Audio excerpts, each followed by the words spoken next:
정말 답답했습니다. 열심히 공부해서 졸업했는데 일을 할 수 없으니 말이지요. 졸업 후 일을 할 수 없는 이곳을 떠나야겠다고 생각했고 여러 나라를 알아보다가 독일로 가야겠다는 생각을 했습니다.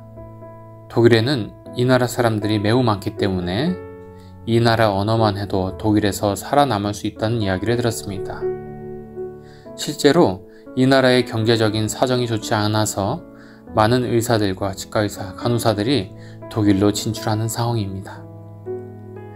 독일어를 공부하고 소정의 시험들에서 합격하게 된다면 독일에서 의사로서, 치과의사로서 살면서 이 나라 사람들을 위해 선교할 수 있겠다는 생각이 들었습니다. 그래서 저희는 독일로 가기 위해 언어과정도 등록하는 등 준비를 하고 있었는데 그러다가 한 목사님을 통해서 이 나라에 남는 것에 대한 비전을 주셨습니다. 그것은 한 가지 일할 수 있는 방법이 있는데 그것은 이 나라의 시민이 되는 것이었습니다. 아니, 바울 선생님께서는 유대인에게는 유대인처럼 헬라인에게는 헬라인처럼 행하라고 하셨는데 아예 이 나라의 시민이 되라는 말씀, 처음에는 굉장히 당황스러웠습니다. 우리나라는 복수 국적은 허용하지 않기 때문에 다른 나라의 국적을 취득하게 되면 국적법상 바로 상실이 되기 때문입니다. 대한민국인의 지위를 포기하면서까지 이 나라의 시민이 되어야 하는지 스스로에게 수없이 물어봤습니다. 보통 사람들은 국적을 왜 포기할까요? 더 좋은 나라의 시민이 되기 위하여, 외국인과 결혼해서, 혹은 군대를 가지 않기 위해서. 하지만 현재 대한민국의 국적을 포기하면서 다른 나라의 시민이 될 만한 나라는 별로 없습니다. 가장 좋은 선진국 중 하나이기 때문입니다. 특히 해외에 있다면 우리나라 국적이 얼마나 좋은지 새삼 느낄 수 있습니다. 다른 나라 사람들은 수십 장의 문서를 준비해서 비자 신청 후 3, 4주씩 기다렸다가 승인이 되면 겨우 비자를 받아서 들어갈 수 있는 나라를, 혹시 거절당하면 꼼짝없이 항공편이고 숙소며 모든 것을 취소하며 입국할 수 없는 나라들을 우리 대한민국 국민들은 여권과 비행기 티켓만 있으면 입국할 수 있습니다. 해외에 있는 세미나에 너무나 참석하고 싶지만 비자를 승인받지 못해서 참석하지 못한 동료들의 이야기는 너무나 흔한 이야기입니다. 우리나라는 세계 여권 순위에서 2등, 192개 국가를 무비자로 들어갈 수 있기 때문에 많은 나라 사람들의 부러움을 받고 있습니다. 하지만 중동 A 국가는 다른 나라로 불법 이주를 많이 하는 나라로 여겨지기 때문에 선진국으로부터 비자를 발급받는 것이 까다로워 비자를 거절당하는 일이 종종 있습니다. 이 나라의 국적을 받는다고 저에게 이익이 있는지 물어봤습니다. 객관적으로 봤을 때는 없고 주관적으로 봤을 때는 딱 하나, 제가 배운 것으로 의료사역을 할 수 있는 것입니다. 심지어 현지 친구들도 이해를 하지 못합니다. 그냥 다른 나라, 유럽이나 미국 같은 선진국으로 가라고 얘기합니다. 굳이 왜 우리는 갖고 싶어서 부러워하는 한국 국적을 버리고 왜 이 나라 국적을 따려고 하냐고 이해를 하지 못합니다. 하지만 저는 지난 이곳에서의 삶을 통하여 하나님의 인도하심을 느꼈고 하나님의 약속을 믿으며 이곳에 남아야겠다는 생각을 하게 되었고 이 나라의 사람이 되겠다고 결심하고 시민권을 신청했습니다. 이렇게 결심하고 신청하긴 했지만 이 연약한 믿음을 가진 저는 마음속에 항상 부담입니다. 한국인으로서의 복지 혜택들, 의료보험, 대한민국 여권을 포기하고 주민등록 말소가 된다는 것은 정말 아직까지도 마음에 부담이 됩니다. 성경에 나온 수많은 우리들의 선조들과 믿음의 조상들은, 또 그리스도인들은 세상 사람들이 말하는 현세의 중요한 것을 포기하고 더 나은 상을 바라보았습니다. 그렇기에 그리스도인들은 세상이 이해할 수 없는 선택들, 즉 합리적이지 않아 보이기도 하고 바보 같아 보이는 결정을 하게 됩니다. 왜냐하면 우리의 최종 목적지는 이 땅이 아니라 하늘 본향이기 때문입니다. 이 세상의 것은 진짜가 아닌 그림자이기 때문입니다. 그렇기에 이 세상의 시민권보다 하늘 시민권을 바라보며 살아야겠다고 다짐을 합니다.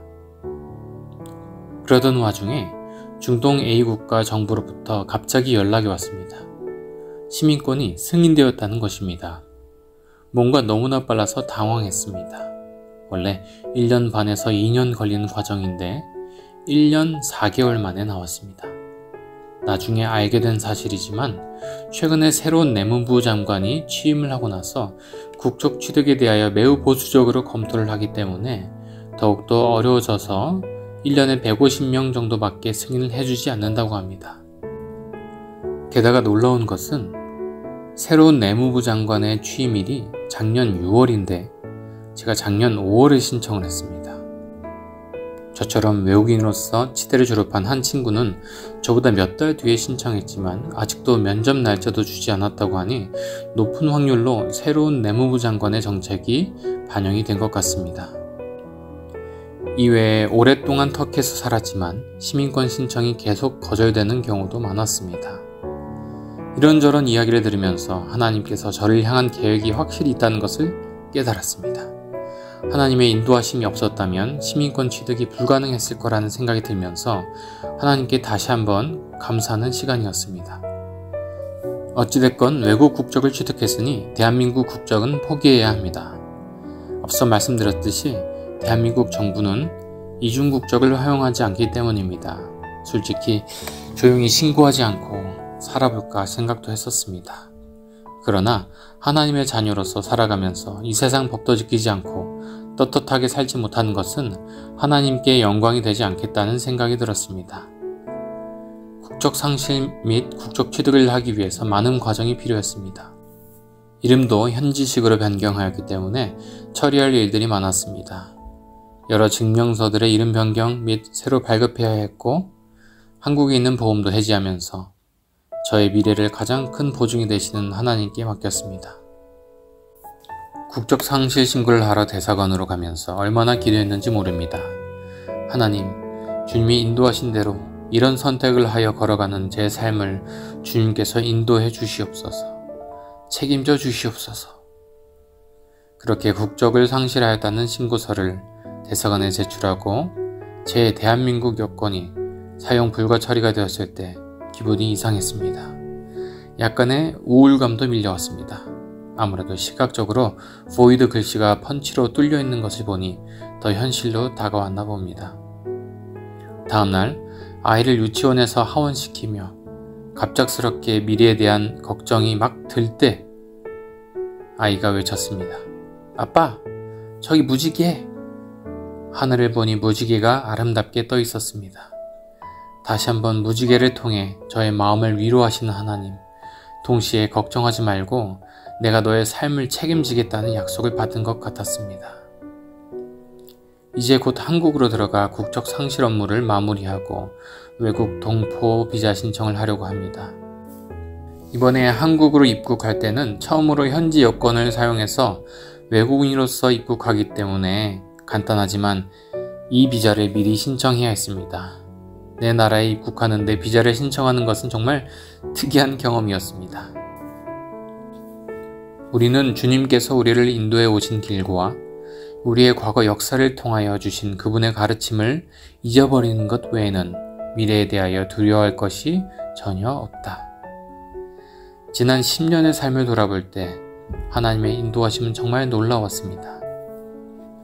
처음 이 나라에 입국할 때 제가 이 나라의 시민이 될 줄 그 누가 알았겠습니까? 앞으로의 삶은 또 어떻게 인도하시고 역사하실지 정말 기대가 됩니다. 날마다 그분의 인도하심을 기억하며 인간적인 걱정은 하나님께 내려놓고 걱정하지 않으려고 합니다. 저는 믿음이 부족하고 연약한 사람입니다. 여러분의 기도가 정말 큰 힘이 됩니다. 생각나실 때마다 저희 가정을 위해 기도해 주시길 간절히 부탁드립니다. 감사합니다.